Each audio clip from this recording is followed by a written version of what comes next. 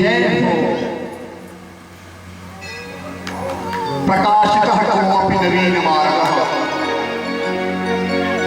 नारद जी कहते हैं शनकाद मुनि से, ये बात तो ठीक लगी कि जो भक्ति करते हैं उन पर भगवान की कृपा होती है, जो श्रवण भक्त कर रहा है उस पर कृपा, लेकिन ये बात थोड़ा सा जम नहीं रही है प्रभु कि पाप आत्मा, दुरात्मा, अत्याचार वाला इनका भी इसमें कल्याण होता है। तो उसके लिए आप एक काम कीजिए। बोले क्या? बोले प्रकाशितः कोऽपि नवीन मार्गः, कोई नया मार्ग बताइए, प्रमाणित कीजिए जिससे किसी का भी फायदा हो जाएगा।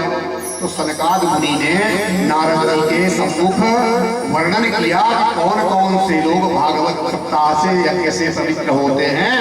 उसके पश्चात सौनकादि बोले कि हे नारद जी, अब मैं तुम्हें इस विषय में एक प्राचीन वर्णन सुनाता हूँ। ध्यान दीजिएगा, एक कथा भी है, फिर इसका दार्शनिक अर्थ क्या है यह भी मैं आपको बताऊंगा। तुंगभद्रा तटे पूर्वम् अभूत पातनमोत्तमम् यत्र वर्णाश्वधर्मेण सत्य सत्कर्म तत्परा आत्मदेवपुरे तस्मिन् सर्ववेद विशारदः निष्णातो तृतीय इवा भास्वरः। कथा कहती है कि प्राचीन काल में तुंगभद्रा नदी के तट पर एक सुंदर नगर था। वहां समस्त वर्णों के लोग अपने अपने धर्मों का आचरण करते हुए आनंद पूर्वक निवास करते थे। उसी नगर में आत्मदेव नाम का एक ब्राह्मण, आत्मदेव शास्त्री नाम के जो धार्मिक थे, वेदों का अध्ययन करने वाले थे, अपनी पत्नी श्रीमती धुंधुली देवी के साथ रहते थे। कैसा था यह परिवार, उसका वर्णन किया गया कि आत्मदेव धर्मशील थे, परंतु उनकी पत्नी जो धुंधुली है उनके उल्टा था। आत्मदेव जी धर्मज्ञ थे, वेद शास्त्रों के जो वर्णित कर्म धर्म है उनका पालन करते थे। और पत्नी के बारे में कहा गया कि स्ववाक्य स्थापिका, अपनी बात पे अड़ने और लड़ने वाली थी। अगर उससे गलती से उसकी पत्नी श्रीमती धुंधुली देवी के मुंह से निकल गया कि ये रात नहीं दिन है, तो उसके लिए लड़ जाएगा। लोक वार्ता, गप 24 घंटे उनको गप